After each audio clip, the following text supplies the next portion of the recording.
Hello, mga kamaster, maraming salamat po sa lahat ng tumatangkilik ng Number 1 Supreme Warrior. Paki-follow and subscribe mga master para sa mga susunod pang mga kabanata. Number 1 Supreme Warrior. Kabanata 2721. Nawala na ba si Jackie? Siya ay sira ang ulo ngayon, siya ay dapat na, para sa pagsubok na kunin ang Phoenix na iyon. Sa tingin ba niya kaya niyang pumatay ng Spring Solidifying Realm Beast? Tapos na siya para, hindi na makakaligtas dito si Jackie. Napakayabang niya sa pagnanais na harapin ang isang Spring Solidifying Realm Beast, kahit na siya ay isang mapagkakatiwalaang alchemist. Ngumuso si Bradley dito. Si Jackie, sa kanya, ay isang patay na tao na, hindi na siya makakaligtas sa pag-ahon laban sa isang Phoenix. Kalimutan ng pag-survive sa enkwentro, mamamatay lang si Jackie sa pag-swipe ng talon. Halos lumuha si Elder Maurai sa puntong ito, na puno ng pagkabalisa. Malapit na siyang sumugod para iligtas si Jackie. Samantala, ang mga diakono na nagbabantay, lahat ay natulala rin. Responsibilidad nilang tiyakin ang kaligtasan ng mga kalahok, na nangangahulugan na sila ang mananagot kung may mangyari kay Jackie. Gayunpaman, ang mga aksyon ni Jackie ay lumampas sa kanilang inaasahan. Aktibong pinili niyang pumunta sa halimaw. Naku, walang pakialam si Jackie sa iniisip ng iba, nakatutok lang siya sa Phoenix na nasa harapan niya. Sa isang iglap lang, wala pang 1 metro ang layo niya rito. Ang itim na espada sa kanyang kamay ay umindayog pasulong, kasabay ng pag-awit ng Phoenix ng matutulis nitong mga kuko. Sa mga mata ng Phoenix ay napakalaki ng paghamak, pakiramdam na si Jackie ay masyadong desperado na makilala ang kanyang gumawa. Isang pag-swipe at tapos na ang lalaking iyon para, alam na alam ng Phoenix. Pagkaraan ng 1 segundo, ang talon ng Phoenix ay nakipagsagupaan laban sa espada ni Jackie, at, sa proseso, ang Breaking the Void ay nasira ang kuko nito. Ang kulay abong enerhiya ay nagpakawala ng isang napakalaking shockwave, na nagiging isang nabubulok na kapangyarihan na naghiwa-hiwalay sa talon ng Phoenix sa dalawa. Ang sugat ay kitang-kitang naging itim sa mabilis na takbo, bumubula na parabang ito ay lason. Ang Phoenix ay sumigaw sa matinding sakit, hindi na nagmamalaki sa sarili. Ang sigaw na ibinugan nito sa pagkakataong ito ay puro paghihirap dahil sa sakit.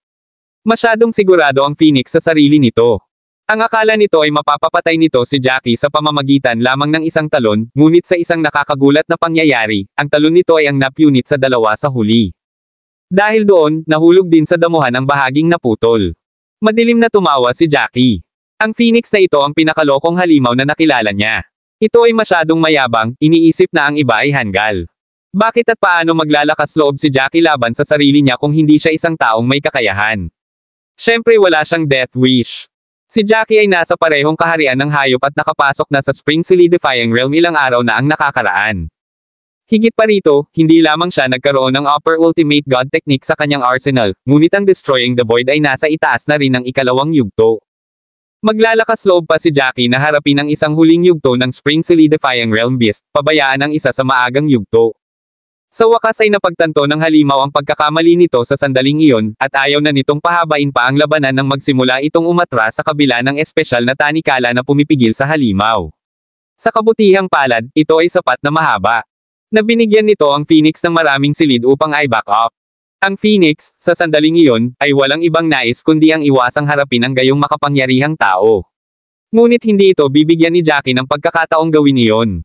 Kabanata 2722. Kung tutuusin, ang core ng isang Phoenix ay magiging napakalaki ng halaga. Pinaganya ni Jackie ang mga batas ng kalawakan habang kumikislap siya sa harap ng Phoenix, na labis na nawala ng pag-asa sa Phoenix. Bagamat desperado, may pagmamalaki pa rin ang Phoenix sa sarili nito. Sa kabila ng pag-alam na maaari itong mamatay sa mga kamay ni Jackie, tumanggi ang halimaw na aminin ang pagkatalo o humingi ng awa. Dahil dyan, inubos ng Phoenix ang lahat ng kapangyarihan nito para gamitin ang natural-born skill nito, handang sumugal sa sarili nitong buhay para lang saktan si Jackie. Ang mga mata ng Phoenix ay biglang nagningning sa isang nagyayelong kulay asul habang ang malamig na enerhiya ay namuo mula sa tiyan nito. Bigla nitong ibinuka ang bibig habang naglalabas ng napakalaking malamig na enerhiya kay Jackie. Ang malamig na enerhiya ay hindi kapani-pani walang natatangi, kaya't ang temperatura sa paligid ay bumagsak ng husto nang ilabas nito ang enerhiya. Kung titingnan ng mas malapit, gayunpaman, ang malamig na enerhiya ay tila ito ay asul na apoy sa halip. Tumaas ang isang kilay ni Jackie, agad na nakilala ang pag-atake bilang natural-born skill ng Phoenix, ang Ice Flame. Isang ngiti ang pinakawalan niya, hindi man lang nagulat sa kilos na ito. Muli niyang isinaaktibo ang Destroying the Voice, at ang itim na enerhiya ay nabuo sa isang talon habang ito ay sumasalubong sa Ice Flame ng Phoenix. Nakarinig ng sagupaan ang lahat, at ang Ice Flame ay nahati sa dalawa sa pamamagitan ng Destroying the Void. Ang Ice Flame ay sumabog sa mga alon, na naghiwa-hiwalay bago pa nito masilayan si Jackie. Ang itim na aura ay nagbabakasakaling mawala, kahit na matapos sirain ang Ice Flame. Hindi ito bumagal habang patungo ito sa ulo ng Phoenix. Ang Phoenix ay nagpakawala ng isang nakakatalim na sigaw na umalangaw-ngaw sa hangin. Ang sakit ng isang kaluluwa ay hindi isang bagay na kayang tiisin ng isang tao o hayop. Ang Phoenix mismo ay mas mahina na kaysa kay Jackie noong una, at ang sigaw nito sa paghihirap ay hindi nagtagal bago ito bumagsak ng walang tunog. Nanginginig ang katawan nito at dahan-daang huminto sa paggalaw. Nawalan ng liwanag ang asul na mga mata ng Phoenix, at namatay ito. Nagtaas lang ng kilay si Jackie, halos hindi nagbabago ang ekspresyon niya. Kahit na pinagmamasdan niya ang Phoenix na humihinga, mahinahon niyang kinuha ang isang punyal mula sa mustard seed at nilaslas ang tiyan ng Phoenix. Sa isang laslas, nabahira ng malabong asul na dugo ng hayop ang damo. Hindi man lang kumurap si Jackie nang saglit niyang inabot ang tiyan ng Phoenix. Sa isang twist ng kanyang kamay, ang malabong asul na core ay nasa mga kamay ni Jackie. Nakita na ng lahat ang nangyari, at halos lahat ay nawala ng malay na nanlalaki ang mga mata at nakanganga ang mga bibig. Para silang nakakita ng multo. Maging si Master Forest ay walang masabi. Natahimik ang lahat. Maging ang mga diakono na nagtatago para sa proteksyon ay nataranto lahat, at sila ay natigilan sa gulat na kalagayan mula sa sandaling laslasin ni Jackie ang mga kuko ng Phoenix. Wala ni isa sa kanila ang nakaligtas sa matinding pagkabigla. Matagal bago binasag ni Bradley ang katahimikan, at sinabing, nakikita ko ba ang mga bagay-bagay? Natalo ang Phoenix kay Jackie. Malamang nakakakita ako ng mga bagay. Ilusyon lang ito. Habang sinasabi niya iyon, pinanatili pa rin ni Bradley ang kanyang naunang ekspresyon, halos lumuwa ang kanyang mga mata sa kanilang mga socket. Hindi pa siya nawawala ng katinoan noon. Ito ay higit sa lahat dahil ang nangyari ay masyadong hindi kapanipaniwala. Ito ay isang bagay na hindi niya sana pinangarap dahil masyadong walang katotohanan. Napaawang ang labi ni Master Forest. Ito ay dapat na isang ilusyon, oo. Sinong alchemist ang kakilakilabot na ito? Hindi ba't nasa likas na antas lamang ang lalaking ito? Paano ang isang likas na antas ng mandirigma ay magpapahirap sa isang spring solidifying realm beast hanggang mamatay? Kabanata 2723. Ang Phoenix ay hindi makakapareha sa kanya. Ang brat na iyon ay nagawang pumatay ng isang Phoenix ng napakadali kaya namatay ito sa 2 galaw lang. Ito ay masyadong walang katotohanan. Naramdaman ng lahat na nanginginig ang kanilang mga puso nang marinig ang mga salita ni Master Forest. Ito ay tunay na masyadong walang katotohanan. Kung hindi nila ito nasaksihan mismo, hindi sila maniniwalang nangyari ito. Hindi nila nakita ang kakayahan ni Jackie hanggang sa sandaling ito. Gayunpaman, mula sa ipinakita ni Jackie, nasira na niya ang Spring Solidifying Realm. Hindi ba siya isang alchemist? Kailan kaya makakalakad ang mga alchemist bilang isang martial artist, o may ganoong kalaking talento? Bago pumasok si Jackie, alam na ng lahat ang pisikal na edad ni Jackie. Sa isang limitadong panahon, hindi lamang naging napakahusay ni Jackie sa alchemy, ngunit maging ang kanyang martial arts ay hindi nabigo. Ito ay masyadong hindi maisip. Ang mga resulta ni Jackie ay nangangailangan ng napakaraming talento. Maging si Elder Maurice ay hindi makapaniwala sa kanyang nakita. Talagang inakala niyang mamamatay si Jackie sa laban na iyon, alam niyang ang Phoenix ay nasa Spring Solidifying Realm. Gayunpaman, ang lahat ng nangyari pagkatapos ay lumampas sa kanyang mga pagpapalagay. Pagkaraan ng mahabang panahon, biglang lumingon si Elder Maurice kay Mr. Zane, na ibinahagi rin ang kanyang gulat na ekspresyon. Ito ay ligtas na sabihin na siya, masyadong, ay hindi alam Jackie ay may ganoong kasanayan. Hinawakan ni Elder Maurice ang braso ni Mr. Zane. Ikaw ang nagdala kay Jackie sa Phoenix Valley noon. Wala ka ba talagang alam tungkol sa kanya? Lumunok si Mr. Zane, baka sa mukha niya ang pagtatalo at pagkagulat. Mapait siyang ngumiti at sinabing, akala ko naiintindihan ko siya ng husto, ngunit naninindigan ako. Hinuhusgahan ko si Jackie ayon sa sarili kong sukatan, ako talaga. Hindi inaasahan na siya ay napakalakas ng isang manlalaban. Sa kanyang mga kasanayan, siya ay magiging isang top-tier na disipulo kahit na sa mga mandirigma ng panlabas na lambak. Ang mga mata ni Bradley ay kumikinang sa pagkataranta habang sumisigaw, hindi siya alchemist, hindi siya pwede. Kung siya ay isang alchemist, kung gayon may mali sa isang lugar, maniwala ka. Siguradong may mali sa kanya. Bago ito, ang mga meltdowns ni Bradley ay higit na dahil sa kanyang pagkilos dahil sa Cap-A-Ton, ngunit ito ay tunay sa sandaling ito, nakikita bilang Jackie patuloy na one-up sa kanya sa bawat oras sa bawat hugis at anyo. Hindi niya ito kayang tanggapin. Kumunat ang noo ni Master Forrest. Kahit alam niyang hindi na matiis ni Bradley. Sa totoo lang, siya ay nasa ilalim na rin ng bato, ngunit hindi niya maaaring payagan ang pagkasira ni Bradley na bumalik sa isang mas madilim na estado. Huminga ng malalim si Master Forrest. Kumalma ka. Hindi mo ba narinig na laging may mas mataas na bundok? Mabaliw ka man, hindi mo maibabalik ang resulta niya. Ang mga salitang iyon ay tila isang tilamsik ng malamig na tubig sa nagngangalit na puso ni Bradley. Natigilan siya habang bahagyang nanginginig ang dalawang kamay niya. Alam niyang nawala na siya ng lakas ng loob pero hindi niya kayang i-compose ang sarili niya. Ito ay hindi lamang Bradley, lahat ng mga kalahok ay nasa isang katulad na estado pati na rin pagkatapos makita ang mga resulta ni Jackie. Sa una ay nagkaroon sila ng mas mahusay na kontrol sa kanilang kalagayan sa pag-iisip, ngunit ang resulta ng panandaliang pakikipaglaban ni Jackie sa Phoenix ay nagdulot din sa kanila ng siklab ng mga talakayan pagkatapos na mawala ng kontrol si Bradley. Tinaasan ni Claude ang kanyang boses, na nagsasabing, ngayon iniisip ko kung nananaginip ako. Si Jackie ay nasa spring solidifying realm na. Hindi nakakagulat na hindi ko makita kung gaano siya kalakas. Sinadya niyang itago sa amin ang kanyang kakayahan. Kabanata 2724. Si Conrad ay malapit ng mamatay sa selos, labis na inggit sa lahat ng mga nagawa ni Jackie. Si Jackie ay hindi lamang mas mahusay sa alchemy kaysa sa iba, ngunit siya ay isang mahusay na manlalaban. Ang Diyos ay tunay na naglaro ng mga paborito, at si Jackie ay ang apple of his eye. Siya ay tila isang maliit na butil ng hindi gaanong mahalagang alikabok, habang si Jackie ay katulad ng pinakamaliwanag na araw sa kalangitan. Si Conrad ay nasa isang hindi kapani-paniwalang hindi matatag na kalooban sa sandaling iyon. Sa kanyang mahirap na kalagayan, nagsalita siya, itinago ba niya ang kanyang lakas upang sorpresahin ang lahat? Dapat iabot ko sa kanya, ginawa niya. Ang aming mga panga ay malapit ng tumama sa lupa. Alam mo, katawa-tawa kung gagawin niya iyon. Narinig iyon ni Elder Maurice at agad na sumagot, huwag magsalita ng walang kaparirikon dahil lang sa wala kang kasanayan. Itinago ni Jackie ang kanyang lakas, ngunit hindi niya alam kung ano ang magiging laman ng tournament. Hindi niya alam na kaharap niya ang isang Phoenix. Ang patunay ay nasa puding, at maaari mong subukan ang lahat ng gusto mong pauiran si Jackie, ngunit ito ay walang kabuluhan. Namula ang mukha ni Conrad dahil doon. Alam niyang binabaluktot ang katotohanan ng mga sinabi niya kanina, pero hindi niya pa rin mapigilan ang sarili. Siya ay sinaway sa harap ng lahat at nakaramdam ng hindi kapani-paniwalang kahihiyan. Samantala, malamig na tumingin si Master Forrest kay Conrad. Kung kumalat ang balita tungkol sa nangyari dito, iisipin ng lahat na ang Sky Peak Pavilion ay mga talo, at sinubukan pa nilang pauiran ang kanilang mga kalaban.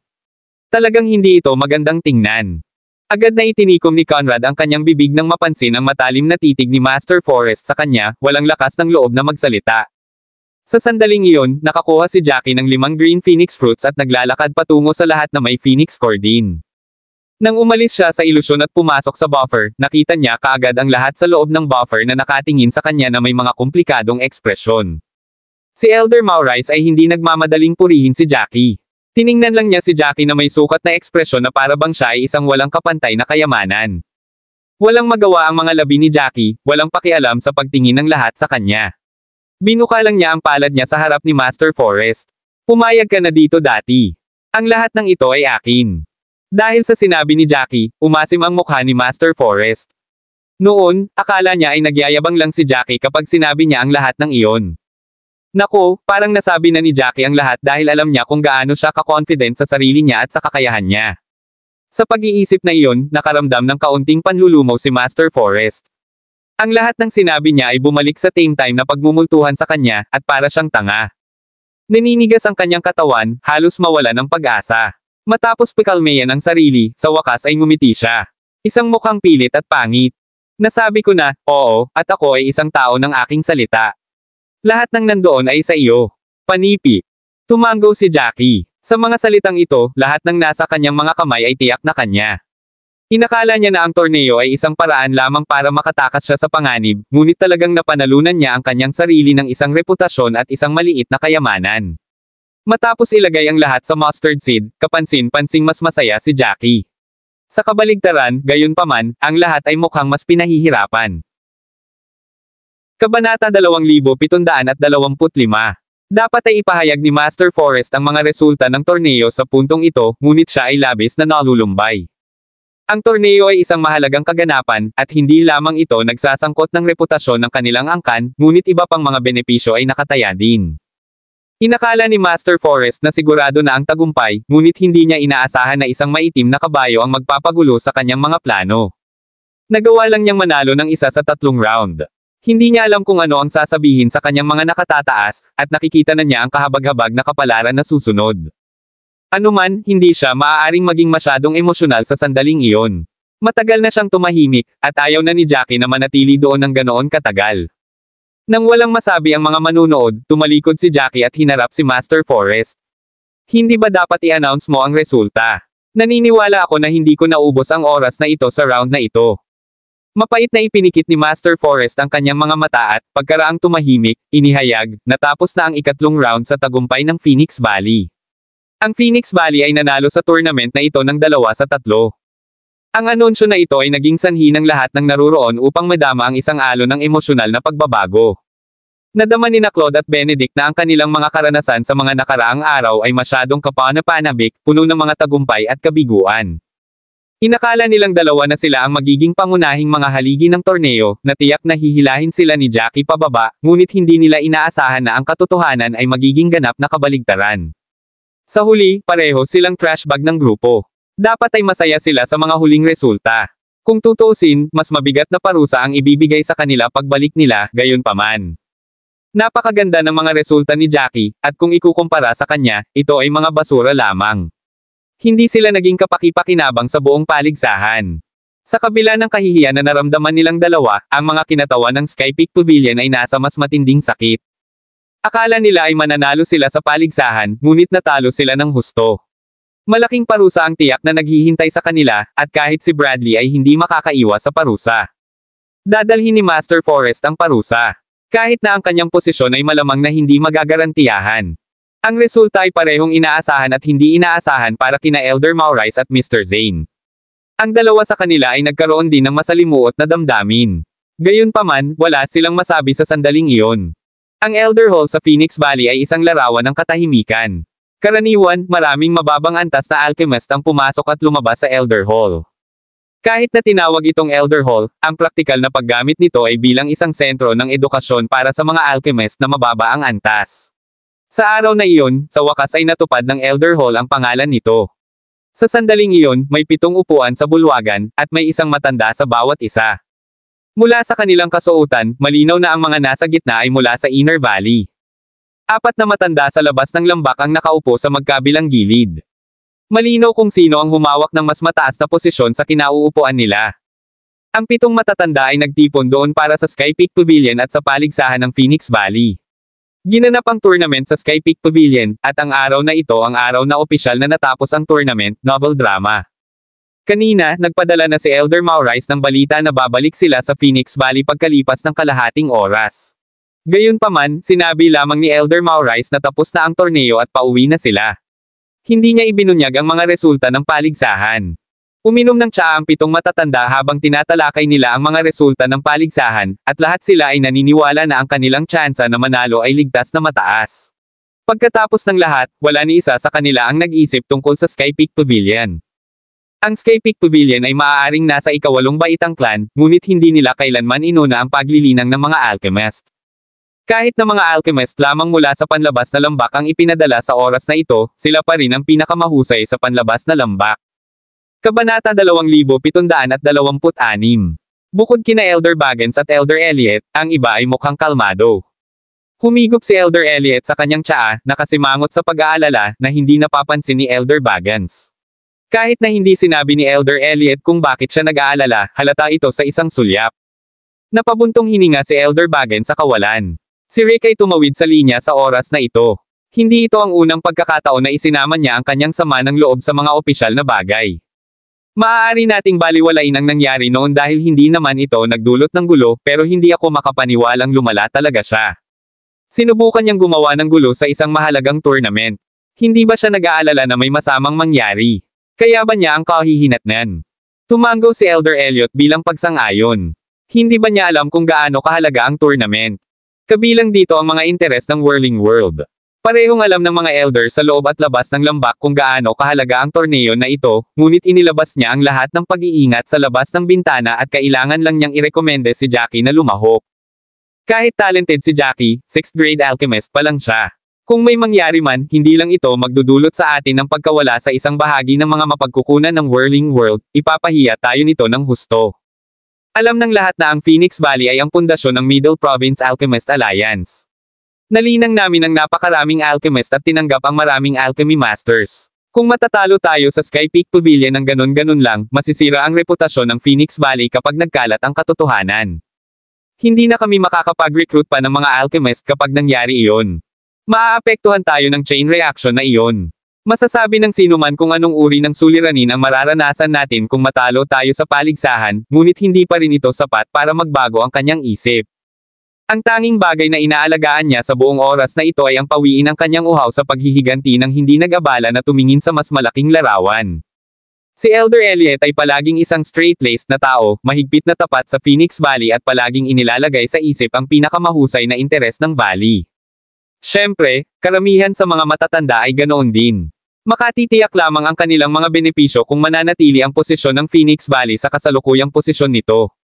Naku, hindi ganoon kahalaga ang pagtingin ng ilang matatanda sa Phoenix Valley, sa halip ay inuuna ang kanilang sarili at ang kanilang paghihiganti. Lalong nagalit si Elder Elliot sa naisip, habang si Elder Baggins ay bigo kay Rick. Kadalasan, hindi kailanman tinutukoy ni na Elder Elliot at Elder Baggins si Elder Rick kung wala siya. Pamagat, ngunit ang gayong paggalang ay binaliwala dahil sa mga kalokohan na kanyang inilabas.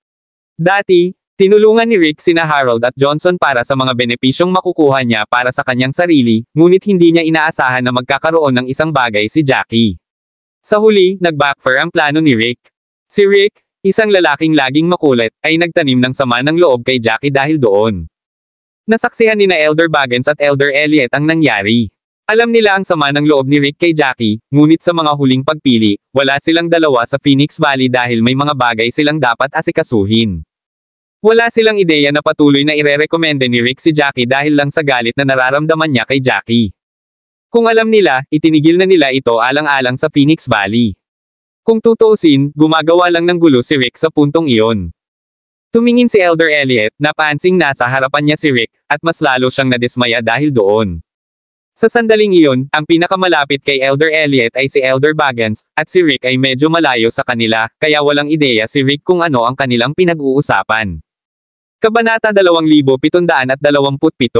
Nakakunot ang noo ni Elder Elliot habang bumubulong sa kanyang hininga, tingnan mo kung paano pa rin nainom ni Rick ang kanyang tsaa at nakikipag-chat. Tila hindi niya alam kung gaano kalala ang kahihinatnan ng kanyang mga aksyon. Kung matatalo kami, ang Phoenix Valley ay masasaktan ng husto, maging ito sa mga tuntunin ng aming reputasyon o aming mga alok. Ang mga bagay ay magiging mas mahirap para sa atin sa hinaharap. Nasa delikadong posisyon na tayo noong una. Sa tingin mo ba tanga lang siya o sobrang makasarili? Humigop si Elder Baggins ng kanyang tsaa at bamulong, marahil ay pinaghalong dalawa. Hindi alam ng iba, pero alam natin bilang matatanda kung ano ang nakataya dito. Ang mga pangunahing karapatan sa umiikot na mundo ay palaging nasa kamay natin at ng Unbreaking Pavilion. Ang tanging dahilan kung bakit nakikipagkompetensya sa amin ang Sky Peak Pavilion ay para makakuha ng mas maraming benepisyo sa Whirling World. Kung matalo kami, ibibigay na lang namin sa Sky Peak Pavilion ang isang piraso ng kung ano ang sa amin ng walang dahilan. Ang masama pa, masisira rin ang ating reputasyon. Maiintindihan ng sino mang may kalahating utak kung gaano ito kahalaga, ngunit mukhang walang pakialam si Rick. Gagawin niya ang lahat para maalis si Jackie, hindi nag-abala sa pag-iisip ng mga bagay-bagay, kahit na gamitin ang tournament na ito. Obvious naman na aggressive siya. Mapait ang mukha ni Elder Elliot habang nagtanong, hindi ba niya alam na mahahanap natin ang ugat ng pagkatalo kung matalo siya sa tournament? Malinaw na isinulat ng merit logs na siya ang nagrekomenda kay Jackie. Hindi ito matatakasan ni Rick. Sa tingin ba niya hindi siya mananagot? Tumaas ang isang kilay ni Elder Baggins at ngumuso. Hindi siya ganoon katanga, alam niya na kailangan niyang tanggapin ang responsibilidad. He's being this relaxed, drinking his tea and chatting his minutes away, probably because he's not think we'll lose at all. Kung panalo ang resulta, hindi siya mapaparusahan. Sa halip, si Jackie ay magmumukhang hila-hila niya ang lahat. Mapaparusahan si Jackie, kahit nanalo sila sa tournament. Si Elder Maurice, na nagdala sa kanila sa Sky Peak Pavilion, ay magsisimulang magalit kay Jackie dahil nabigo si Jackie sa team. Ang mga merit log ay magpapalala sa masamang resulta ni Jackie, at baka makikout pa siya sa Phoenix Valley dahil dito. Si Rick sana ang nanalo.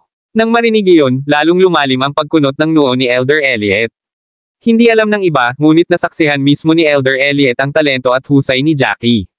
Kung si Jackie ay pinarusahan dahil dito, ito ay isang malaking dagok kay Jackie. Ang Phoenix Valley ay maaaring talagang mawala ng isang hindi kapani-paniwalang bihirang master dahil dito. Huminga ng malalim si Elder Elliot. Ano sa palagay mo ang isusulat ni Elder Mauray sa merit logs? Ang mga merit log ay isang bagay na partikular na mayroon ang Phoenix Valley upang matukoy ang mga gantimpala at mga parusa. Hanggat ang isa ay lumahok sa isang paligsahan, sa loob man ng Phoenix Valley o hindi, ang taong nag-host ng paligsahan o ang namamahala sa koponan ay isusulat ang lahat sa merit log pagkatapos ng paligsahan.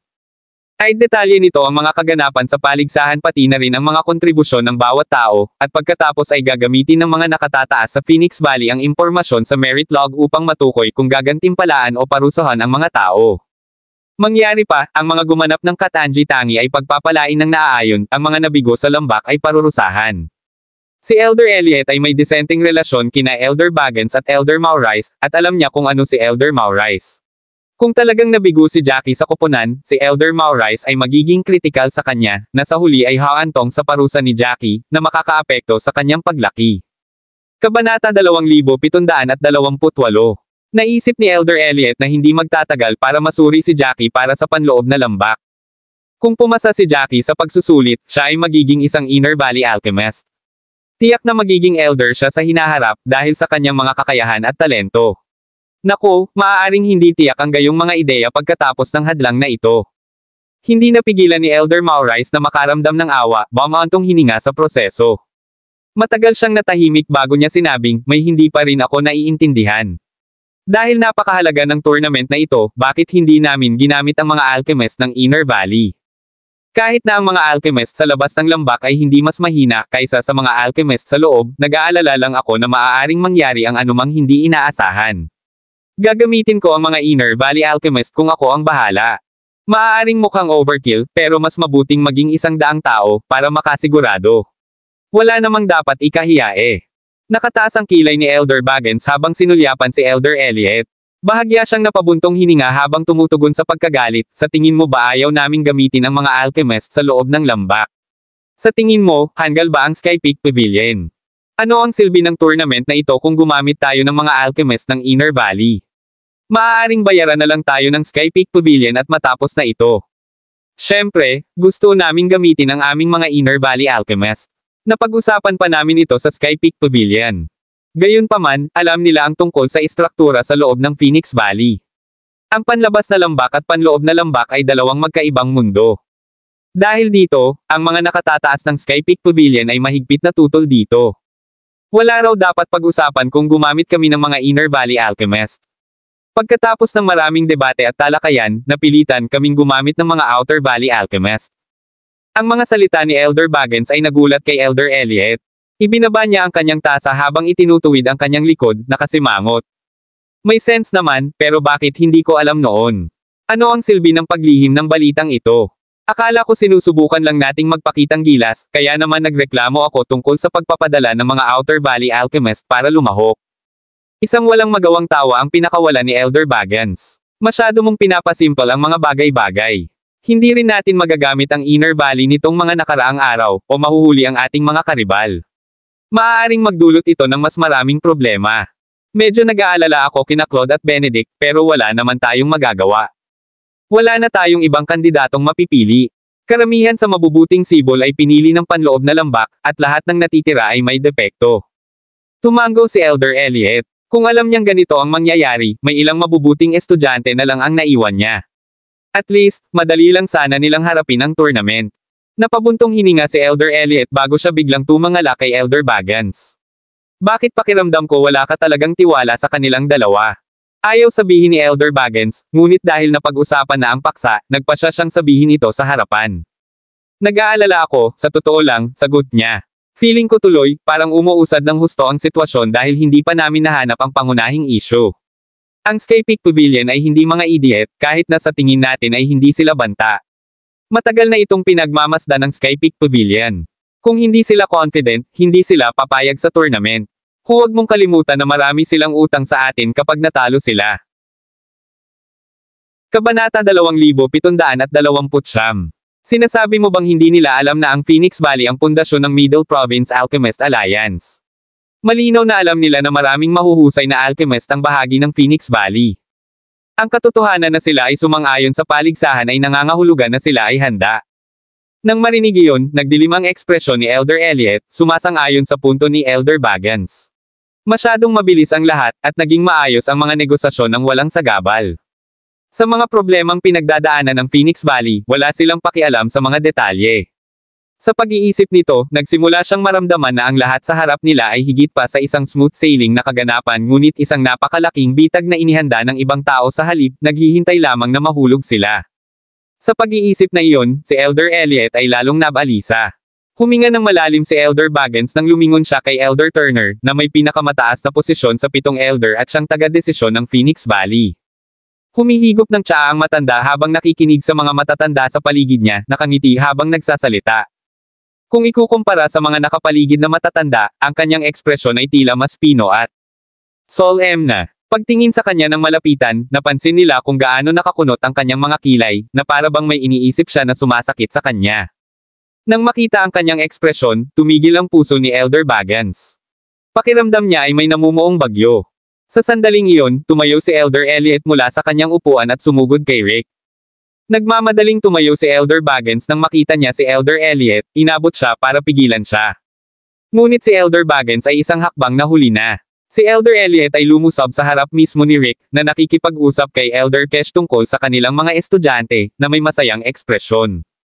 Natarante siya nang makitang papunta sa kanya si Elder Elliot, higit sa lahat dahil hindi niya maintindihan kung bakit parang galit na galit si Elder Elliot. Kumunat ang noo ni Rick. Elder Elliot, may kailangan ka ba? Biglang ngumiti si Elder Elliot habang inaayos ang sarili, na itinuro ang isang lugar. May gusto akong pag-usapan sa iyo na mag-isa, Elder Rick. Maaari ka bang sumama sa akin upang pag-usapan ang mga bagay doon? Kumunat ang noo ni Rick. Siya ay palaging isang taong may matalas na mata. Bagamat mabilis na inayos ni Elder Elliot ang kanyang sarili, napansin ni Rick ang kanyang unang ekspresyon. Kahit na hindi niya alam kung bakit parang galit na galit si Elder Elliot, hindi ito magiging maganda, sigurado iyon. Isa pa, magiging magarbo siya kung tatanggihan niya ang kahilingan ni Elder Elliot. Kaya, kahit ayaw niya, kailangan niyang tumayo mula sa kanyang upuan. Nakakunot ang kilay ni Elder Baggins habang pinagmamasdan si Elder Elliot na naglalakad papunta sa isang sulok ng bulwagan kasama si Rick, na hindi mapakali. Kilalang kilala ni Elder Baggins si Elder Elliot. Siya ay palaging isang prangka at tapat na tao. Si Elder Elliot ay may pananagutan na magsabi ng hindi nararapat na mag-uudyok kay Rick. Ang isang taong mapaghiganti gaya ni Rick ay maghahanap ng paghihiganti sa hinaharap kung sinaktan siya ni Elder Elliot. Si Elder Baggins, na nag-aalala sa nakita, ay nagpa siya na sundan sila, na iniwan ang natitirang 4 na elder na medyo naguguluhan. Gayunpaman, sila ay mga matatalinong tao at walang komento tungkol sa palitan na ito. Si Elder Kesh lang ang medyo namuhunan sa sitwasyong ito, na may matalim na mata na nakatitig sa anyo ni Rick ng ilang sandali. Kabanata 2730. Sa sandaling iyon, nasa isang sulok ng bulwagan sina Elder Rick, Elder Elliot, at Elder Baggins. Walang makakarinig sa kanila, hanggat pinipigilan nila ang kanilang mga boses. Napakunot ang noo ni Rick habang nakatitig kay Elder Elliot nang hindi kasiya siya. Si Elder Elliot ay hindi kailanman naging isa na pumipihit sa kanyang mga salita. Kaya't hinihimas ang kanyang baba, nagsimula siyang, bakit gumagamit ka ng isang mahalagang opisyal na bagay para sa paghihiganti? Inirerekomenda mo si Jackie. Hindi mo ba alam kung gaano kahalaga ang tournament na ito? Kailangan nating ipadala ang ating mga tao sa Whirling World. Kung mawawalan tayo ng isang bahagi ng mga karapatan, alam mo ba kung gaano ito makakaapekto sa Phoenix Valley? Kung tayo, Phoenix Valley, matalo sa Sky Peak Pavilion, makakasira ito ng husto sa ating reputasyon. You're crossing the line here. Nais ni Elder Elliot na tawaging kasuklam-suklam at walang hiya si Rick, na ipinagkanulo ang sarili niyang angkan, ngunit nilunok niya ang mga masasakit na salita na ito. Pagkatapos ng lahat, hindi niya nais na gumawa ng isang ganap na kaaway mula kay Rick. Nako, na-trigger si Elder Rick. Walang magawang pumirma si Elder Baggins. Alam niya na si Elder Elliot ay mangungusap dahil siya ang palaging tapat na tao. Malamig na ngumiti si Rick. Masyado kang nagmamadali, Elder Elliot. Bakit sa palagay mo sinusubukan kong gamitin ang mga opisyal na bagay para sa paghihiganti? Hindi ba si Jackie ang pinakamagandang pagpipilian? Sa mga paghihigpit sa edad at ang katotohanan na hindi natin magagamit ang mga alchemist ng panloob na lambak, kailangan nating pumili ng pinakamahusay na kandidato mula sa panlabas na lambak. Pakiramdam ko siya ang pinakaangkop na tao, kaya inirekomenda ko siya. Ang paghihiganti gamit ang mga opisyal na bagay ay walang basang haka-haka mula sa iyo. Namula si Elder Elliot sa paratang na ito. Pinapaikot mo pa ang mga bagay-bagay. Walang ibang tao dito. Kitang-kita namin ni Elder Baggins ang nangyari sa pagitan ninyo ni Jackie. Sino ba naman ang hindi makakaalam sa mga petty thoughts mo? Kapag natalo tayo sa pagkakataong ito, hindi ka makakaahon dito ng hindi nasaktan. Novel drama. Malamig na bumantong hininga si Rick, na walang pag-aalinlangan, huwag kang mag-alala. Siguradong hindi tayo magpapatalo sa pagkakataong ito. At saka, lahat ng revenge against Jackie, talk na ito ay nasa isip mo. Wala akong galit sa kanya, at sa kabila ng maliit na alitan namin, hindi ko iyon isinapuso.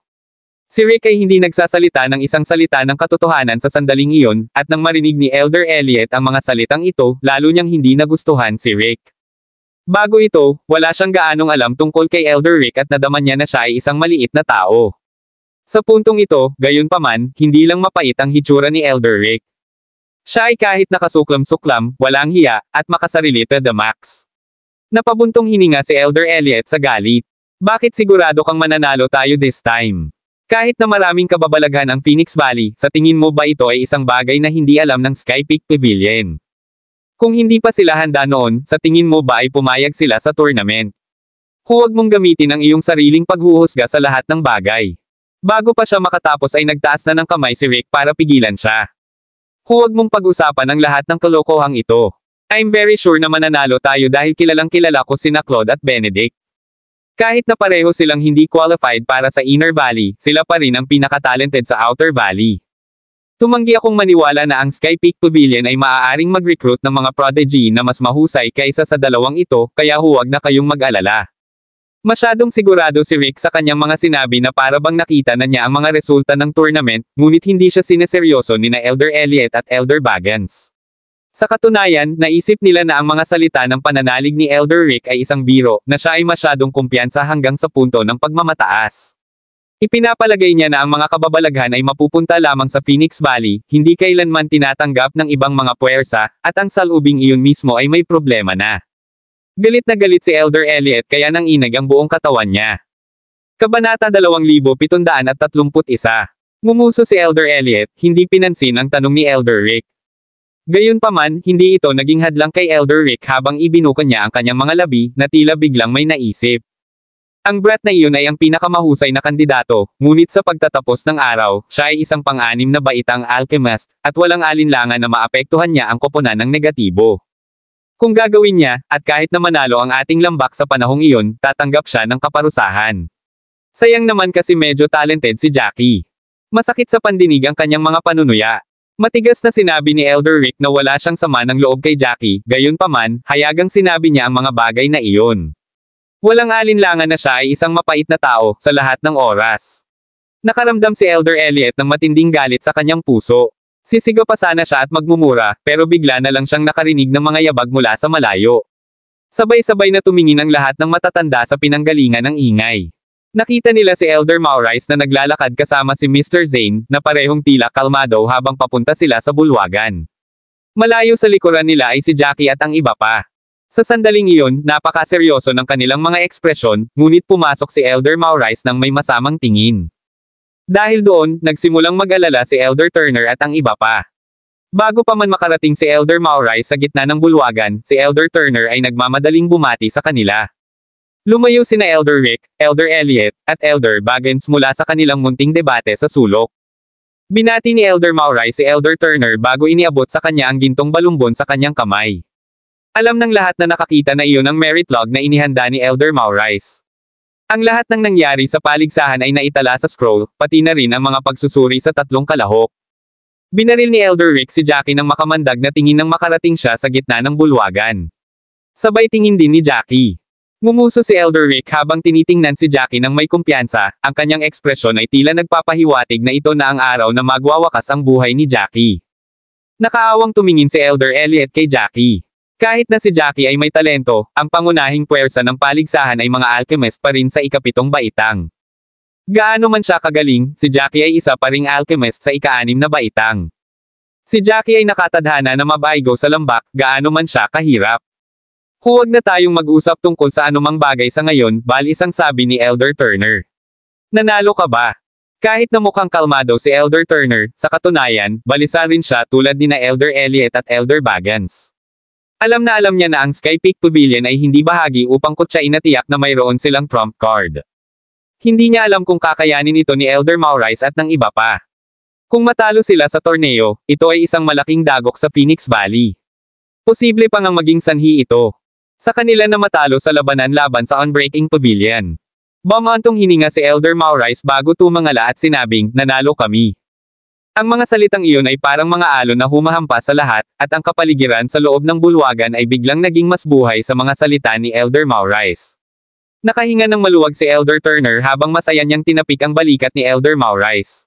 Napakagaling! Napakagaling! Ngumiti si Kuya Rick. Napunta ito sa eksaktong naisip niya. Walang paraan na matatalo ang Phoenix Valley sa tournament. Ano man ang uri ng trump card na mayroon ng Sky Peak Pavilion, hinding-hindi ito haantong sa paghiga ng Phoenix Valley. Dahil doon sa isip, lumingon siya at tumingin kina Elder Baggins at Elder Elliot nang may paghamak habang bumubulong, sinabi ko sa iyo na masyado kang nag-aalala, ngunit hindi mo ako pinakinggan. Pagkatapos nito, muling nilinggan ni Elder Rick si Jackie, labis na nasasabik sa pagnanais na makita si Jackie na tumanggap ng mabigat na sentensya. Gusto niyang makitang lumuhad si Jackie, humihingi ng awa, ngunit haharapin pa rin ang mga epekto ng pagkabigo sa koponan. Kahit na ginamit niya ang mga opisyal na bagay para sa kanyang paghihiganti sa pagkakataong ito, natupad niya ang kanyang mga layunin. Kabanata 2732. Pagkatapos ng lahat, ang nagwagi sa paligsahan ay ang Phoenix Valley. Kahit na si Elder Rick ang nagrekomenda kay Jackie, hindi natalo ang Phoenix Valley. Kahit na nagpa siya si Elder Turner na ituloy ang bagay na ito, maaaring isantabi ni Elder Rick ang responsibilidad sa pagsasabing gusto lang niyang irekomenda ang pinakamahusay na kandidato. Wala nang makahahadlang sa kanya noon, ngunit ang parehong bagay ay hindi masasabi para kay Jackie. Sinaktan ni Jackie si Elder Maurice, at sa pagdumi ni Jackie sa mga resulta ng grupo sa kanyang pagganap sa tournament, siya ay parurusahan. Kinailangan lang ni Elder Rick na magpaliyab sa tabi, at si Jackie ay magderanes ng mga kahihinatnan na tiyak na hindi niya kakayanin. Nai-imagine pa niyang itinaboy si Jackie palabas ng Phoenix Valley. Kung itaboy si Jackie sa Phoenix Valley, ipapatay siya ni Rick. Gaano man kalaki ang potensyal ni Jackie, siya ay isang vermin na hindi niya nagustuhan. Siya ay, pagkatapos ng lahat, isang tao na mas gugustuhin na patayin ang kanyang mga kalaban kaysa patawarin sila.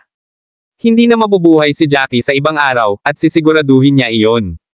Napangiti ng masama si Elder Rick sa mga iniisip at ideyang umiikot sa kanyang isipan.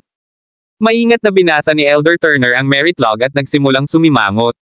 Tila may labis na ikinagalit sa kanya, na ikinatuwa ni Elder Rick. Ito ay dapat tungkol sa kakilakilabot na pagganap ni Jackie. Hindi bibigyan ni Elder Turner ng anumang paluwagan si Jackie kapag itinalaga ang mga parusa, walang duda. Novel drama. Sa pag-iisip tungkol doon, tumingin muli si Elder Rick kay Jackie. Gayunpaman, nakayuko siya sa buong oras, hindi inilalantad ang kanyang ekspresyon. Parang wala sa paligid ni Jackie ang may kinalaman sa kanya. Hindi niya maiwasang maramdaman ang pagpintig ng ulo sa kalmadong ekspresyon ni Jackie.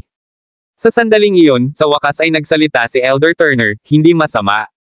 Gayunpaman, ito ay naging mas masahol pa kaysa sa naisip ko. Claude, may sasabihin ka ba? Sa kabila ng magalang na sinabi ni Elder Turner, nanginginig ang buong katawan ni Claude. Hindi tulad ni Jackie, matagal na siyang nasa Phoenix Valley, at sa gayon ay alam niya ang kapangyarihang taglay ni Elder Turner. Alam din niya na si Elder Turner ay hindi isang taong nagpapatawad sa anumang maling gawain. Ang sino mang makapunta sa kanyang upuan ay tiyak na hindi simpleng mga karakter. Nanginginig ang buong katawan ni Claude habang nagmamadaling lumuhad sa sahig. Elder Turner, ginawa ko na ang lahat. Hindi ko lang inaasahan na magkakaroon sila ng trump card para sirain ang aming mga resulta. Ang mga salita ni Claude ay nagdulot ng kalituhan sa mga matatanda sa kanilang paligid. Dahil nanalo sila sa tournament, hindi ba dapat si Claude at Benedict ang pinupuri? Kung wala silang dalawa ang nangunguna sa pag-unlad, paano sila nanalo? At saka, bakit kinakausap ni Elder Turner si Claude sa ganoong tono ng pag-aakuse? Dahil sa pagkalito ng lahat, sinabi ni Elder Turner, wala akong pakialam kung gaano kayo nagsikap. Gusto kong sabihin mo sa akin kung bakit ka nagpasya na labanan si Jackie sa paligsahan laban sa Sky Peak Pavilion. Palagi kang nagdulot ng kaguluhan kay Jackie, at tinulungan mo pa siyang kutsain siya ng mga tagalabas. Pakiramdam ni Claude ay parang isang balde ng malamig na tubig ang nabuhusan sa kanyang ulo, at hindi niya maiwasang manginig. Ang mga kahihinatnan ay darating sa kalaunan, ngunit hindi inaasahan ni Claude. Natatanungin siya ni Elder Turner ng isang bagay ng direkta sa harap ng napakaraming tao. Kung ang tanong ay puro tungkol sa mga resulta at hinihila niya ang team pababa, may sasabihin si Claude, ngunit binigyang diin ni Elder Turner kung paano niya sinasadyang gawing mahirap ang mga bagay para kay Jackie, Claude. Dahil dito, biglang walang ideya si Claude kung ano ang sasabihin. Tanging si Elder Maurice at ang iba pa ang nakakaalam kung ano ang sinasabi ni Elder Turner. Nanlaki ang mga mata ng ibang matatanda sa pagkalito. Ibang-iba ito sa inaasahan nila. Kabanata 2733. Ano? Tinulungan ni Claude ang mga tagalabas at sumama sa kanila na minamaliit si Jackie. Nandyan lang siya para punan ang mga numero. Hindi ba nila dapat pag-usapan kung paano nadungisan ni Jackie ang magandang pangalan ng lambak sa kanyang mahinang pagganap? Bakit ipinagtanggol ni Elder Turner si Jackie laban kay Claude? Nataranta ang mga matatanda sa biglaang pangyayari. Samantala, nanlaki ang mga mata ni Elder Rick habang nakatitig kay Elder Turner. May gusto siyang sabihin sa sandaling iyon, at gusto pa niyang agawin ang merit log mula kay Elder Turner para makita kung ano talaga ang nangyari sa tournament. Gayunpaman, alam niyang malalampasan niya ang kanyang mga hangganan kung gagawin niya iyon. Sa init ng ulo ni Elder Turner, hindi magiging maganda ang mga bagay para sa kanya. Dahil doon, nilunok ni Elder Rick ang kanyang mga salita. Nanginginig si Claude nang magsimulang mamuo ang malamig na pawis sa kanyang ulo, namumula ang kanyang mga mata sa proseso. Nais niyang ipaliwanag ang kanyang sarili sa sandaling iyon, ngunit wala siyang mga salita na gawin iyon, sa paniniwalang hindi ito angkop. Nag-aalala siya na baka lalo lang niyang mapahamak. Dahil doon, natahimik ang bulwagan. Napangisi si Elder Turner habang malamig na sinabi, na para bang gagawa siya ng panghuling paghatol kay Claude. Wala ka bang masabi sa sarili mo? Well, hindi ko rin alam kung ano ang sasabihin ko. Pagkatapos ng lahat, wala kang ginawang tama. Narinig ni Claude ang galit sa mga salita ni Elder Turner at mabilis na nagpatira pa. Mabilis siyang gumapang patungo kay Elder Turner, habang umiiyak siya. Na-trigger ako, pero sa sandaling iyon lang. Hindi mo ako masisisi dito. Si Jackie ang simula ng lahat, hindi pinapansin ng mabuti ang kanyang mga salita, at iyon ang dahilan kung bakit ako nahulog sa kanya. Hindi yun ang gusto ko. Akala ko ay gagawin niya ito, nabigla si Elder Turner, napakunot ang noo niya, tumahimik ka ngayon. Ito ay lahat ng mga dahilan. Sinusubukan mo lang na itulak ang responsibilidad mula sa iyong sarili. Sinubukan ka ni Elder Maurice na pigilan, ngunit hindi ka tumigil sa iyong mga salita, at ngayon ay ayaw mong tanggapin ang mga kahihinatnan. Sa tingin mo ba magagawa mo na lang lahat ng gusto mo? Ang sitwasyon ay lumampas sa inaasahan ng matatanda. Si Elder Rick ay tahimik na nakinig, ngunit ang sumunod na mga salita ni Elder Turner ay lubos na nabigla sa kanya. Bakit ipinagtanggol ni Elder Turner si Jackie? Kahit hindi nila alam ang nangyari, hindi sila tanga. Kung talagang binastos ni Jackie ang pangalan ng Phoenix Valley sa kanyang individual na resulta, hindi sana magalit si Elder Turner kay Claude sa harap ng lahat anuman ang gawin ni Claude. Ang saloobin ni Elder Turner ay malinaw na hindi sinusubukang alisin ang mga bagay-bagay, ngunit sa halip ay humingi ng hustisya para kay Jackie. Hindi na makaupo si Elder Rick at manood. Nagkunwari siyang nag-clear throat. Kahit hindi ko alam kung ano ang nangyari, hindi ako pwedeng makinig na lang ng tahimik. Hindi ako tinutuklas ni Claude bilang isang taong padalos-dalos. Di ba sinabi niya yun dati? Si Jackie ang nagsimula ng lahat kaya ganoon din ang ginawa ni Claude. Ang mga salita ni Elder Rick ay hindi para tulungan si Claude, ngunit sa halip ay target si Jackie. Gayunpaman, nadama ni Claude na nakahanap siya ng tagapagligtas sa paraan ng pagsasalita ni Elder Rick. Itinaas niya ang kanyang boses at sinabing, tama si Elder Rick, hindi ko sinasadyang sabihin ang lahat ng iyon. I just unwittingly revealed when Jackie entered Phoenix Valley. Noon lang ito at pabigla-bigla na kumilos. Kung naging friendly lang si Jackie sa akin simula pa lang, wala nang mangyayaring ganyan. Tutal magkampihan naman kami kaya paano ko siya pagtataksilin. Kabanata 2734. Nilinga ni Elder Turner si Rick, at ito ang unang pagkakataon na nakita ni Elder Rick si Elder Turner na gumamit ng gayong walang awa na ekspresyon laban sa kanya. Ang tinging iyon ay may bakas ng babala na para bang mapaparusahan kaagad si Elder Rick kung patuloy siyang makikialam. Ang saloobin ni Elder Turner ay nayanig kay Elder Rick ng lahat ng kanyang pagtitiwala. Inilipat ni Elder Turner ang kanyang tingin at itinaas ang kanyang kamay para tawagin ang mga deacon sa likuran niya. Ayoko nang makinig pa sa mga kalokohan mo. Lumagpas ka na sa mga kalokohan mo. Dalhin mo siya sa reflection hall. Kung tungkol sa parusa, kakausapin ko muna ito sa mga matatanda. Agad na inipit ng ilang diakono si Claude sa sahig. Nagpupumigla si Claude habang patuloy siyang sumisigaw, ngunit ang mga diakono ay naglagay ng isang piraso ng tela sa kanyang bibig, na pinatahimik siya mula sa paliwanag na sinubukan niyang sabihin, maliban lamang sa kanyang napipintong pag-iyak. Ilang saglit pa ay kinaladkad na si Claude. Nakatingin lang ang iba, hindi alam ang sasabihin. Gayunpaman, gustong itanong ng ibang matatanda kung ano ang ginawa ni Claude. Bakit hindi si Jackie ang pinarusahan? Gayunpaman, masasabi ng lahat na si Elder Turner ay galit na galit sa sandaling iyon at sa gayon ay natahimik sila. Si Benedict, na nakatayo sa likuran ni Claude, ay natakot, namumutla, at lubos na nanginginig. Hindi man niya isiniwalat ang pinanggalingan ni Jackie sa harap ng lahat sa Sky Peak Pavilion, hindi niya maikikaila na nakiisa rin siya sa pangungutya kay Jackie. Pagkatapos ng pakikitungo kay Claude, dapat siya na ang susunod. Pakiramdam ni Benedict ay nagsisimula ng maging malikot ang kanyang paghinga. Maaari siyang himatayan anumang oras. Gayunpaman, hindi si Benedict ang nahaharap sa pinakamasamang dagok sa isip. Si Elder Rick iyon. Sa pagkakataong iyon, biglang nagangat ng ulo si Jackie na kanina patahimik at tumingin kay Rick. Elder Rick, hindi ka ba nabigo? Bakit hindi ako parusahan ni Elder Turner sa pagkaladkad sa team pababa ngunit sa halip ay hinaila si Claude palayo, maaari mong itanong. Sumimangot si Elder Rick at itinanggi ang komentong ito na nagsasabing, ano ang sinasabi mo? Bakit ako madidismaya? Jackie sported a small smirk as he answered, wala kang dapat itago. Masyadong publiko ang sama ng loob mo sa akin, kaya hindi na kailangang umarte na parang wala ito. Hindi ako ang gustong sumali sa paligsahan, ngunit inirekomenda ako ni Elder Rick na walang humpay na iginiit. Nakataas ang ulo ng tinutukoy na matanda. Tama ako ang nagrekomenda sa iyo. Kung tutuusin, maraming requirements ang tournament. May limitasyon sa edad, pati na rin ang paghihigpit sa mga Outer Valley Alchemist. Kasya ka sa lahat ng requirements. Siyempre nirecommend kita. Kahit na ikaw ay isang ika-6 na baitang alchemist, naniwala ako na hindi mo hahatakin ang koponan pababa hanggat handa ka. Tumawa si Jackie habang nakatingin kay Elder Rick na para bang nakatingin siya sa isang patay na tao. Inirekomenda mo ako sa pag-asang parusahan ako ni Elder Turner. Huwag magsalita na parang iniisip mo para sa kapakanan ng Phoenix Valley. Noon, hindi ko alam kung gaano kahalaga ang tournament. Sa sandaling naunawaan ko kung gaano ito kahalaga, natanto ko na ang mga benepisyo ay napakahalaga para sa iyo. Wala kang pakialam sa Phoenix Valley. Nilakasan ni Jackie ang kanyang boses habang sinasabi niya iyon na inihayag ang nasa isip ni Elder Rick. Nagdilim ang mukha ng matanda na agad niyang itinanggi. Huwag mong isipin na masasabi mo ang gusto mo. Dahil lang sa hindi ka naparusahan, hindi ibig sabihin na kaya mo akong bastyusan ng ganito kaiyahiya. Kabanata 2735. Gayunpaman, nang magsalita si Elder Rick, sumingit si Elder Turner, pinagsabihan, tama si Jackie.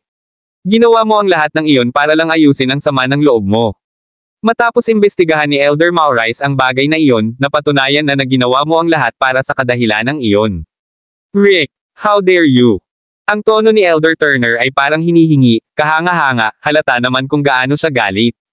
Natarante si Elder Rick sa sandaling iyon, hindi inaasahan na itututok sa kanya ni Elder Turner ang baril ng ganoon kabilis. Ang ibang mga elder ay lubos na natarante dito, hindi alam kung ano ang nangyayari, lalo na kay Elder Turner. Lahat ng ginawa ni Elder Turner ay tila para protektahan si Jackie, na ikanalito nila. Bakit niya gustong protektahan ang isang 6th grade alchemist? May something ba kay Jackie na hindi nila alam? Bago may makapagsalita ng kanilang mga tanong, sinabi ni Elder Turner, mas alam mo kaysa kanino ang iyong ginawa. Huwag mo nang isipin na tanggihan ito. Hindi mo alam kung si Jackie ay may kakayahan ng isang alchemist sa ikapitong baitang. Kahit hindi mo alam, nirekomendo mo pa rin si Jackie para ipahiya siya. Bilang elder, hindi mo ba alam kung gaano kahalaga ang tournament? For the sake of your revenge, wala ka nang pakialam sa iba. Nanginig si Elder Rick sa sinabi ni Elder Turner. Sa paghusga sa kanyang pag-uugali at pananalita, pinaplano ni Elder Turner na parusuhan siya. Sa sandaling iyon, wala nang pakialam si Elder Rick sa kanyang dignidad at agad siyang lumuhod. Nagtaas siya ng boses habang nagpapaliwanag, I didn't. Naramdaman ko na lang na bagay si Jackie. Hindi ba tayo nanalo this time? Ang Phoenix Valley ay hindi naapektuhan dito, ibig sabihin ay walang mali sa rekomendasyon. Ngumisi si Elder Turner. Hindi, wala. Buti na lang nirekomende mo si Jackie, dahil sa kanya kaya nabaligtad ang ating lambak sa paligsahan. Pagkatapos niyang sabihin iyon, ipinakita ni Elder Turn ang merit log sa lahat ng iba pang Elder, hinahayaan ang mga Elder na tingnan kung paano napunta ang tournament. Nang makita ng lahat ang nakatagong trump card ng Sky Peak Pavilion, huminga sila ng malalim. Pagkatapos nito, nakita nila si Jackie na lumiliko ang mga talahanayan sa unang round, na hinaila ang mga resulta ng dalawa pang may pinakamataas na marka, na nanalo sa entablado. Natalo man sila sa ikalawang yugto, hindi si Jackie ang dahilan nito. Sa halip, hindi kapanipaniwala ang mga resulta ni Jackie. Nang dumating ang ikatlong yugto, walang nangyaring hindi inaasahan at hindi maganda, at nang ibabaw si Jackie sa round. Matapos tingnan ng lahat, naunawaan ng lahat ng Elder kung bakit ganoon ang ugali ni Elder Turner. Ano ba, gagawin nila ang parehong bagay? Ang talento ni Jackie ay naihambing na sa mga nangungunang masters ng Inner Valley. Siya ay kahit na isang mahusay na manlalaban. Siya ay halos isang demonyo. Nanlaki ang mga mata ni Elder Rick nang tumingin siya sa troso, umiling-iling ng mariin. Imposible. Hindi pwede ito. Ika-6 na baitang alchemist siya, kaya bakit niya nakumpleto ang 1,200? Peel runes. Paano niya naaalala at nabubuo ang 60 sinaunang runes sa napakaikling panahon? Ito ay hindi makatwiran sa lahat. Siguradong nanloko siya, kailangan. Nagbitak si Elder Rick dahil sa pressure. Ayaw niyang aminin ang talento ni Jackie at harapin ang iba pang kahihinatnan. Samantala, tahimik na nagkatinginan sina Elder Baggins at Elder Elliot. Kabanata 2736. Silang dalawa ang saksi sa pangyayari. Sa sobrang yabang ni Rick kanina, tuwang-tuwa silang dalawa sa kalagayan ni Rick ngayon. Labis na nagalit si Elder Elliot nang maisip niya kung ano ang kinikilos ni Rick kanina, kaya nginisyon niya habang sinasabi, Elder Rick, huwag kang masyadong emosyonal. Di ba sabi mo kanina ikaw ang tatawa hanggang dulo basta manalo tayo sa tournament na ito? Bakit parang gulat na gulat ka ngayon? Wala sa mood si Rick na makipagpalitan ng mga salita kay Elder Elliot sa sandaling iyon. Ang tanging nasa isip niya ay iwaksi ang responsibilidad, ngunit hindi kailanman nagustuhan ni Elder Turner na pag-isipan ang mga bagay na tulad nito. Malamig niyang sinulyapan si Rick, hindi man lang binigyan ng pagkakataong magsalita si Rick bago makuha. Mga diken sa tabi niya para kaladkarin si Rick palayo gamit ang kamay niya. Masyadong mabilis ang lahat ng nangyari, at ang ilan sa kanila ay hindi talaga makapagproseso ng mga bagay. Si Elder Rick, na palaging may pagmamalaki, ay talagang kinakaladkad sa punishment hall. Hindi nila maiwasang maramdaman na parang kakaiba ang lahat ng nangyayari. Nilinggan ni Elder Turner si Jackie bago lumapit upang tapikin ang balikat ni Jackie, napakahusay mo. Kahit na siya ang gumawa ng gulo, ang Phoenix Valley ay nasa isang kakilakilabot na sitwasyon kung hindi dahil sa iyo. Huwag kang mag-alala, gagantimpalaan ka ng husto. Pwede ka nang bumalik, may magpapadala ako ng reward sa courtyard mo. Tumango si Jackie. Kahit kailan ay hindi niya gustong manatili sa Elder Hall ng masyadong mahaba. Hindi niya gusto ang nasa maraming tao. Sa sinabi ni Elder Turner, nagmamadali siyang tumalikod para umalis. Nang madaanan niya si Elder Maurice, tumango siya kay Elder Maurice. Bamulong sa kanya ang matanda, kung may mangyari man, ipapaalam ko sa iyo ang lahat. Huwag kang mag-alala. Katulad ng dati ang hitsura ng looban. Nakatayo si Lou sa tapat ng entrance. Bilang isang runner, wala talaga siyang masyadong gagawin. Bigla siyang nanlaki ng mata nang makita si Jackie. Nakangiti niyang bati, at tumango si Jackie bago nagtanong, may nangyari ba nitong mga nakaraang araw? Nasaan si Rudy? Kahit walang pakialam si Jackie kay Rudy, nangyari pa rin ang insidente ni Grayson. Kung nawala rin si Rudy, ibig sabihin lang ay mas naging komplikado ang usapin. Sagot agad ni Lo, nasa kwarto si Rudy. Kakakuha lang niya ng gawain sa task hall at natapos ito 2 oras na ang nakakaraan. Nagpapahinga siya sa kwarto pagkatapos niyang ibigay ang gawain at hiniling na huwag ko siyang istorbohin, novel drama. Tumango si Jackie. Dahil ligtas si Rudy, walang dapat ipag-alala. Gayunpaman, bumukas ang pinto ng silid ni Rudy nang pumasok si Jackie sa looban. Lumingon si Jackie at nakita niya si Rudy na naglalakad palabas na parang kakagising lang. Lumabas siya ng 2 hakbang bago nakitang nakabalik na si Jackie, at nanlaki ang mga mata niya. Sumigaw siya, bumalik ka. Walang magawang tumango si Jackie. Gustong-gusto niyang magpahinga ng husto sa kanyang higaan ng mga sandaling iyon, sa halip na mag-aksaya ng oras kay Rudy. Gayunpaman, si Rudy ay mukhang nasa sabik siyang makita si Jackie bilang siya. Nagmamadaling lumapit kay Jackie. Hinawakan ni Rudy ang braso ni Jackie at sinabing, halika rito, may sasabihin ako sa iyo. Maaaring hindi ganoon kalaki ang looban, ngunit mayroon pa rin itong lahat. May maliit na gazebo sa gitna kung saan parehong nakaupo sina Jackie at Rudy. Naghanda si Lou ng isang kaldero ng tsaa para sa kanila. Sumimangot si Jackie at sinabing, huwag kang maglihim, sabihin mo lang kung ano ang gusto mo. Kabanata 2737. Rudy pursed his lips, cursing that Jackie is still the same as always. Aniya pagkatapos ng bahagyang pag-ubo, kalimutan na muna natin ako. Gusto ko munang kausapin ka. Hindi mo sinabi sa akin na nakabalik ka na. Sino ang nanalo sa tournament? Pinaghirapan ka ba ng lalaking Rick na iyon? Tumaas ang isang kilay ni Jackie bago mabilis na sinabi kay Rudy ang buod ng kwento. Nang marinig ni Rudy na nakakulong na si Rick sa punishment hall, masaya siyang sumayaw. Pagkatapos nilang inumin ang kanilang tsaa, sa wakas ay naayos na niya ang sarili. Napabuntong hininga si Jackie sa pagka-exasperation habang seryosong sinabi, huwag kang masyadong excited. Sabi mo may sasabihin ka sa akin. Sabihin mo sa akin kung ano ito bago ka magdiwang. Alam ni Rudy na ayaw ni Jackie na may mga bagay na nakabitin, kaya sinabi niya, alam mo ba ang tungkol sa whirling world? Tumaas ang isang kilay ni Jackie, nakatingin kay Rudy na nagtataka. Halatang unang beses niyang narinig ang ganoong bagay. Si Rudy ay lubos na nasiyahan habang siya ay nagpatuloy. Alam kong hindi mo ito maririnig. Kung tutuusin, naging abala ka sa tournament nitong mga nakaraang araw. Pagkaalis mo, kumalat ang whirling world sa buong Phoenix Valley. Kumalat na rin daw sa outside world ang balita ng whirling world. Mukhang excited na excited ang lahat dito. Tiyak na pupunta ka rin doon. Medyo natigilan si Jackie sa narinig. Ang umiikot na mundo. Anong klaseng lugar yan? Bakit sa tingin mo siguradong pupunta ako? Tumigil ka sa kalokohan, bilasan mo at ipaliwanag mo ang lahat sa simula. Tumanggaw si Rudy na nagpipigil ng pananabik sa kanyang puso habang sinasabi ang lahat ng nalalaman niya kay Jackie. Pagkaalis ni Jackie, nagsimulang kumalat ang balita ng whirling world sa Phoenix Valley. Ang tinatawag na whirling world ay isang mundo na umiral sa labas ng Hestia continent. Ito ay hindi talaga isang kumpletong mundo at sinasabing bahagi ng Valley of Enlightenment. Ang Valley of Enlightenment ang dahilan ng digmaan sa pagitan ng Phoenix Valley at ng Unbreaking Pavilion. Parehong gusto ng dalawang puwersa ang Valley of Enlightenment para sa kanilang sarili, kaya naman sila ay nasa digmaan. Ang whirling world ay bahagi ng Valley of Enlightenment, at ito ay nabuksan na. Maaaring pumasok ang sinumang nakatugon sa mga kondisyon. Nang marinig iyon ay lalong natarante si Jackie. Sumimangot si Jackie at nagtanong, kung ang whirling world ay bahagi ng Valley of Enlightenment, bakit hindi pa makapasok ang lambak kung nabuksan na ang whirling world? Hindi pa ba nanatiling sarado ang lambak dahil hindi pa napag-uusapan ng Phoenix Valley at ng Unbreaking Pavilion ang mga bagay-bagay?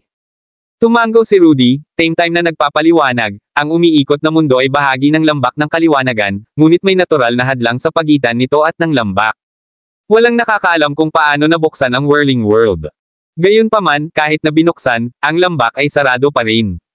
Ang pagpasok sa whirling world ay hindi katumbas ng pagpasok sa Valley of Enlightenment. Ang pagbubukas ng Valley of Enlightenment ay nangangailangan pa rin ng mga susi mula sa magkabilang panig. Hindi maintindihan ni Jackie ang nangyayari habang nakikinig. Nagsimulang mamuo ang pag-aalinlangan sa loob niya, ngunit alam niyang hindi masasagot ni Rudy ang alinman sa mga tanong niya kung pipilitin niya. Kung tutuusin, limitado ang kaalaman ni Rudy. Tumanggaw si Jackie at sinabing, kung ganoon, bakit sigurado ka kung ano ang mga kondisyon para makapasok sa whirling world? Kailangan mo ba ng ilang uri ng entrance plaque? Napaisip si Jackie nang pumasok sila sa hidden place for resources. Kailangan nila ng entrance plaque para dumaan sa wormhole. Kabanata 2738. Umiling si Rudy at sumagot, hindi na kailangan ng anumang bagay. Maaaring pumasok ang sinumang makakatugon sa mga kondisyon. Ang mga kondisyon ay napakasimple. Hindi ka maaaring lumampas sa 60. Nang marinig iyon, inayos ni Jackie ang kanyang katawan, pwede ka bang pumasok basta't wala ka pang lagpas sa 60 taong gulang. Mataimtim na tumanggaw si Rudy dahil doon. Tiningnan na niya ito at sanay na sanay sa mga requirements. Huminga ng malalim si Jackie nang sabihin niya pagkatapos ng ilang pag-iisip, ang umiikot na mundo ay malamang na maraming mahahalagang bagay sa loob. Kung hindi, hindi mo na masyadong sinasabi sa akin. Same time na tumanggaw si Rudy habang lumalalim ang kanyang ngiti, may nakapasok na. Gayunpaman, sinasabing makakabalik ka lamang pagkatapos ng 2 taon. Ang isang ilusyon ay inilipat, bagaman. Mayroong maraming mga kamanghamanghang bagay sa loob. May iba't ibang sikat na materyales. Mula sa mga eksena sa loob, malamang na sarado na ang whirling world sa loob ng maraming taon. Ang mga materyales na iyon ay hindi kapani-paniwalang luma. Mayroon ding sinaunang lungsod sa loob. Maraming lugar kung saan matatagpuan ang kayamanan. Pinaikit ni Jackie ang kanyang mga mata. No wonder sobrang excited si Rudy. Mukhang isang magandang lugar ang Whirling World. Huminga siya ng malalim, nagsimula na rin siyang matuwa sa sinabi ni Rudy. Gayunpaman, si Jackie ay palaging isang kalmadong tao. Ang mas kapanapanabik, mas kailangan niya ang kanyang sarili upang maging mahinahon. Huminga siya ng ilang malalim, itinapon ang excitement bago niya sinabing, "Continue your introductions. Sabihin mo sa akin ang lahat ng mahahalagang bagay." Tumango si Rudy, "I think there's one most mahalagang punto. Maghihigpit ang lakas ng bawat isa kapag pumasok sila. Ang mga nasa Spring Solidifying Realm ay pipigilan hanggang sa huling yugto ng likas na kaharian. Ang lahat na wala sa huling yugto ng likas na kaharian ay itataas din sa antas na iyon." Kalmadong pinakinggan ni Jackie ang lahat bago iyon, ngunit ang mga salitang iyon ay naging dahilan ng biglang pag-ayos ng katawan ni Jackie habang nanlalaki ang mga mata. Ang bahagi ng paghihigpit ay talagang nakakagulat. Ang lakas ng bawat isa ay limitado sa huling yugto ng likas na kaharian. Ibig sabihin, ang gagamitin sa loob ay ang mga kakayahan at teknik na mayroon sila. Patuloy ni Rudy, "After the news, everyone started to get excited. Ang lahat ng mas bata sa 60 taong gulang ay nag-iisip para sa isang paraan, kahit na kailangan nilang manatili doon ng 2 taon. Ang mga mapagkukunan sa loob ay napakarami kumpara sa labas. Lahat ay gustong pumasok at lumaban para sa mga mapagkukunan. Bukod dito, walang nakarinig ng anumang panganib. Walang ibang buhay doon. Kung papasok tayo, ang tanging panganib ay ibang tao." Huminga ng malalim si Jackie. Masyadong nakakagulat ang Whirling World. Ito ay karaniwang isang natural na larangan ng digmaan. Walang ibang tao sa loob kundi mga taong mandirigma. Ang lahat ay pinipilit sa huling yugto ng likas na antas. Nangangahulugan ito na ang lahat ay karaniwang nakikipaglaban sa kanilang talento. Napakaraming mapagkukunan upang makaakit din ng malaking bilang ng mga mandirigma. Tuwang-tuwang sabi ni Rudy, "Pumasok na ba tayo? Gusto ko talagang sumama kahit alam kong baka mapatay ako kapag pumapasok ako sa kakarampot kong kakayahan. Ayaw ko lang talagang magstay dito. Pagkatapos ng lahat, ako ay isang alchemist. Lahat ng manlalaban ay may silbi para sa akin. Hindi sila madaling kumilos laban sa akin. Mag-purify lang ako ng mga pills kapag pumasok ako, kumukuha ng mga spirit crystal kung saan ko kaya. Mas mabuti pa rin ito kaysa manatili dito." Nakakunot ang noo ni Jackie habang nakatingin kay Rudy na nagtataka, "May nangyari pa ba? May binyantaan ka ba?" Umiling si Rudy, pagkatapos ng isang malalim na buntong hininga, "Hindi ako nabantaan. Pakiramdam ko ay hindi naging magandang lugar ang Phoenix Valley para sa akin." Kabanata 2739. Kahit ngayon, hindi natin alam kung bakit inalis si Grayson. Hindi rin natin alam kung haantong tayo kay Grayson. Higit pa rito, ang aking maliit na antas ng talento ay hindi maayos na linangin sa Phoenix Valley. Mas maganda kung sa ibang lugar ako pupunta. Kapag nakaalis na ako sa Whirling World, ganap na akong malaya. Kumunot ang noo ni Jackie, seryosong nakatingin kay Rudy, "Your thoughts are reasonable. Dahil ang dami mong gustong iwan, bakit hindi ka nalang bumalik?" Bago pa matapos si Jackie ay naputol na siya ni Rudy. Kinakabahang sinabi ni Rudy, "Maaga sana akong bumalik kung ganoon lang kadali. Gamit ang iyong mga talento, matatag kang makakagawa ng lugar para sa iyong sarili sa Phoenix Valley. Kahit na gumawa ka ng anumang kainahinala, hindi gagawa ng masama sa iyo ang mga tao salamat sa iyong mga talento. Iba ako, magastos ako. Sa sandaling banggitin kung gusto kong umalis sa Phoenix Valley, tiyak na mahuhuli ako. Ang umiikot na mundo ay isang dahilan lamang para umalis ako sa Phoenix Valley. Walang paraan para malaman nila kung ano ang naranasan ko sa Phoenix Valley. Maligtas man ako o hindi, sa loob ng 2 taon, aalis ako kaagad sa Phoenix Valley at babalik sa Golden Pills." Naiintindihan ni Jackie ang pakiramdam ng kawalan ng kakayahan ni Rudy. Dahil nakapagdesisyon na siya, walang ibang masabi si Jackie. Sumimsim siya ng kaunting tsaa habang nakataas ang ulo at iniisip ang sarili niyang mga problema. Kanina pa hinihintay ni Rudy ang sasabihin ni Jackie, ngunit mukhang tame time na tinitikman ni Jackie ang tsaa, kaya medyo nainis siya. "Jackie, pwede mo bang sabihin sa akin kung pupunta ka o hindi?"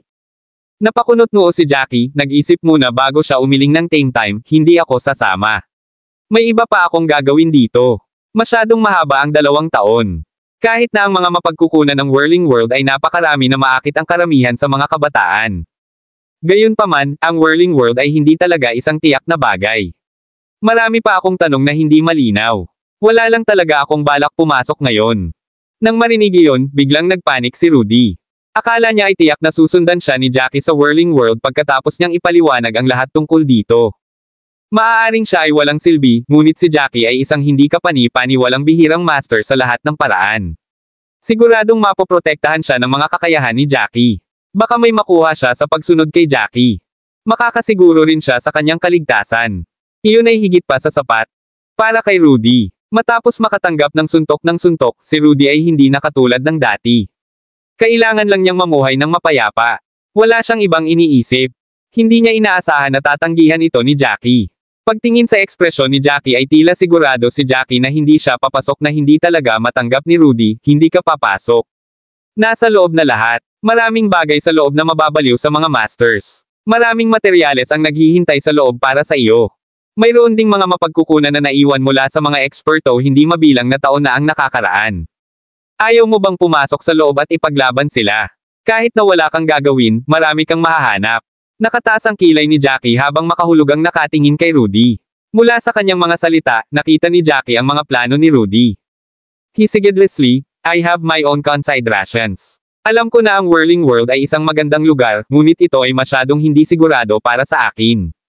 Isipin mo na lang. Ang lahat ng nangyari kamakailan ay magulo pa rin. Walang nakakaalam kung ano ang mangyayari pagkatapos nating pumasok. Baka maraming mamatay sa loob. Ayokong maging lab rat. Kaya lang wala akong balak pumasok." Naninigas ang mukha ni Rudy, biglang hindi alam ang sasabihin. Ang mga salita ni Jackie ay talagang makatwiran. Marami pa ring mga bagay na hindi malinaw, novel drama. Ang Whirling World ay bahagi ng Valley of Enlightenment.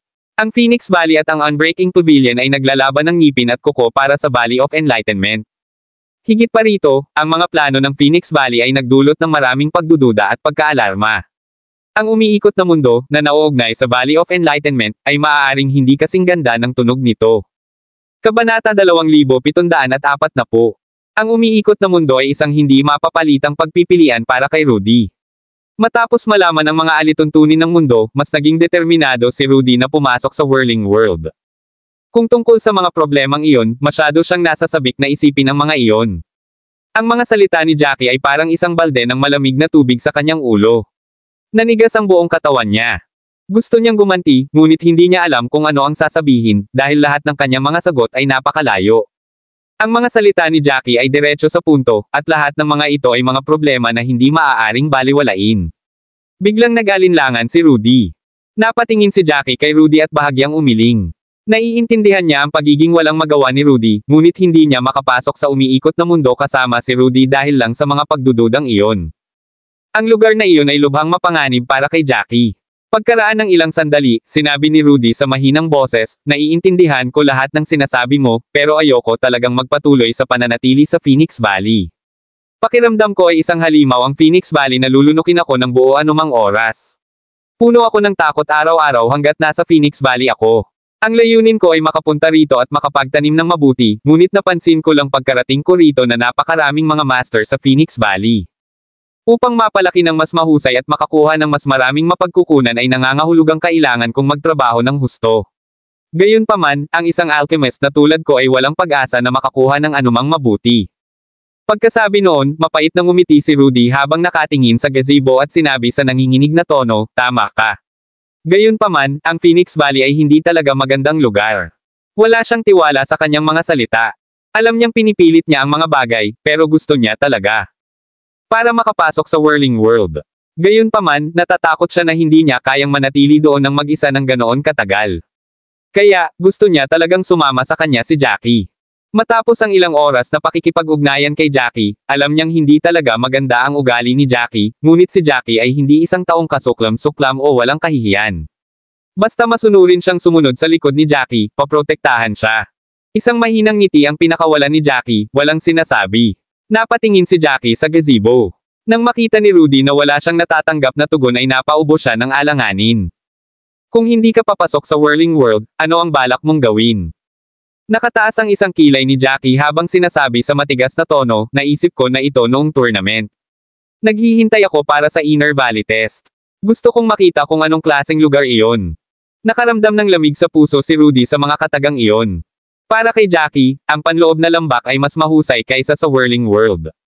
Pagkatapos ng lahat, ang panloob na lambak ay bahagi pa rin ng Phoenix Valley. Hanggat walang ginawang masama si Jackie, tiyak na aalagaan ng mabuti ng mga nakatataas si Jackie at palalakihin siya ng maayos. Pagkatapos ng lahat, ang Inner Valley ay ang tunay na core ng Phoenix Valley. Napasulyap si Jackie kay Rudy na walang planong ibunyag ang bagay na iyon. Sa huli, si Rudy ang taong pinaka-friendly sa kanya sa Phoenix Valley. Pagkatapos mag-isip tungkol dito, isiniwalat pa rin niya ang kanyang kaloob-looban. Maraming dahilan kung bakit ayaw kong pumasok sa Whirling World. Pagkatapos ng lahat, ang kaligtasan ng lugar ay hindi garantisado para sa amin.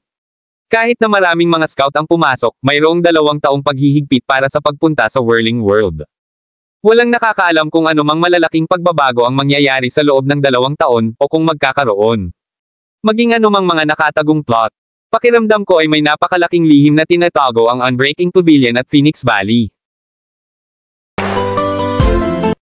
Maraming salamat mga ka-master sa walang sawang pagsusubaybay, isang like, share, and subscribe naman dyan mga ka-master. Abangan ang susunod pang mga kabanata.